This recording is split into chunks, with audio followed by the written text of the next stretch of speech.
Hallo vriende, dankie dat ek weer 'n woord met julle kan deel. In my stilte tyd het Vader my op die boek op die pad van Daniël gevat. En wat 'n wonderlike woord is dit nie om te lees nie. Ek dink ons almal is wel bekend met die hoofstuk waar sy 3 vriende in die brandoond gegooi word. Wat ek so lief is vir die woord is, dat Vader kom en hy wys sy grootheid, sy beskerming, sy krag.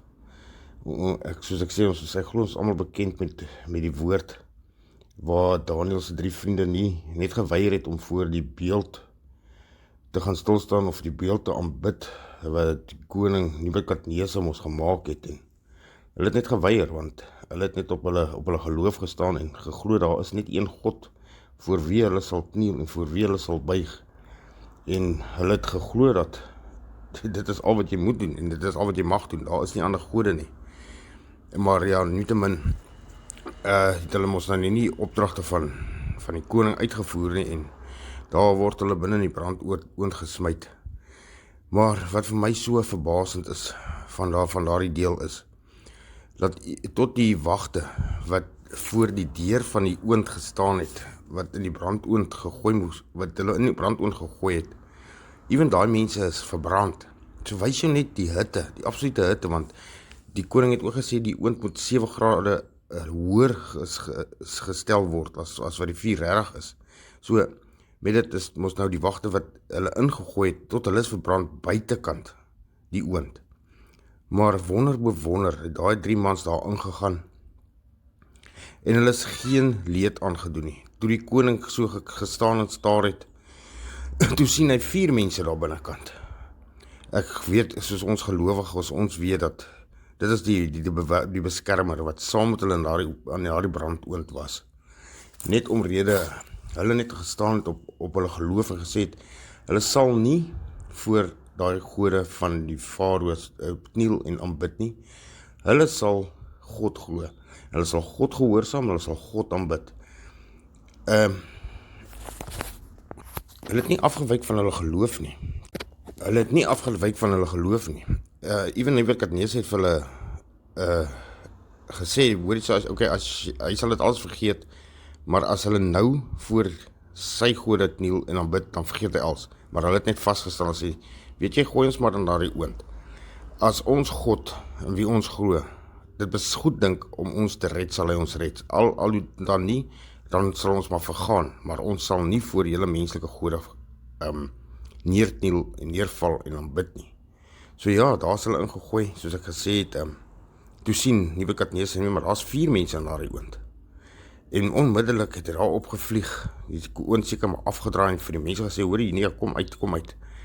En toe hulle daar uitkom, soos ons lees ook in die woord, dat nie ewen 'n haar op hulle kop geskroei was nie. Hulle het nie eens geruik of gestink na die brand nie. Dit kan 'n mens net so stil laat word en wonder bo wonder. Kan ons net weet en besef, hoe groot is ons God? Want ek glo in my hele hart, dat die woord is die volle waarheid, dit is nie net stories wat opgemaak is nie.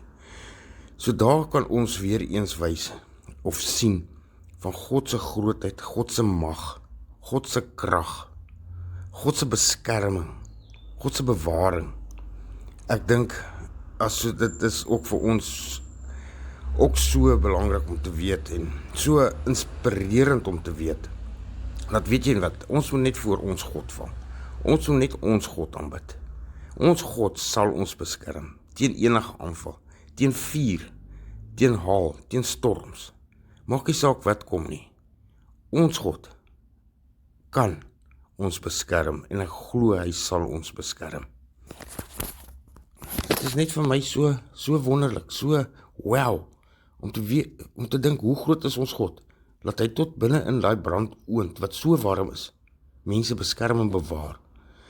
So vriende, ek dink, al wat ek wil sê is, dit het my so aangeraak, net om weer eens van God se grootheid, God se absolute beskerming te kan praat en te kan dink. En ek wil maar net die woord met julle deel en om te sê, weet julle, maak nie saak wat aangaan in die wêreld nie. Ons val op ons knie en ons val op ons knie vir die enigste ware God, die Yahweh Here ons God. Ons aanbid hom, en ons glo dat ons glo. Hy sal, en hy wil, en hy kan ons beskerm teen enige aanval, enige kwaad, enige leed, enige iets wat kom in hierdie wêreld om ons van koers of van lyn af te trek, kan God en sal God ons beskerm. Ons moet ons geloof net absoluut op hom stel, soos daai 3 manne in daai brandoond gedoen het. En ek weet, ons heilige God sal en wil vir ons deurkom, sodat ons ook getuienis vir hom kan wees, en so ook sy naam kan verheerlik en kan vergroot, tot oral waar ons gaan, oral waar ons is en alles wat ons doen. Laat ek toe met af te sluit met 'n gebed asseblief. O allerheiligste Skepper, Koning van alle konings, God groot bo almal. Here, baie dankie vir al die goedheid, vir al die liefde, vir al die genade. Here, dankie vir u beskerming. Vader, dankie vir die woord wat ons kan lees. Here, dankie vir dit wat in die woord staan, ons regtig ter harte kan neem en dit kan glo, Vader. Dankie dat u woord die waarheid is, Here. Here, dankie dat ons daar kan lees van wie en wat u is, Here, van u grootheid, van u goedheid, van u beskerming. Here, dankie dat ons kan weet dat ons kan hierdie dag, nie net hierdie dag, maar elke dag kan ons ingaan met die wete dat ons God ons beskerm, ons bewaar. Here, dankie vir u alomteenwoordigheid. Here, dankie vir die u Heilige Gees wat inwonend in ons is, wat ons beskerm en ons versterk. Here, maar dankie, Here, dat ons weet dat ons aanbid 'n ware God, 'n lewendige God, waarvoor niks onmoontlik is nie. Here, aan u behoort regtig al die eer, al die heerlikheid tot in alle ewigheid. U is ons Alfa en ons Omega, ons begin en ons einde, ons sterkte en ons beskermer. Here, ons het u so lief. Dankie dat u ons lief het en dankie dat u ons beskerm en bewaar. En ek loof en prys u daarvoor in die grootste naam wat ek ken. Dit is Yeshua Mashiach en ek dank u daarvoor, my God. Amen. Vrede vir julle.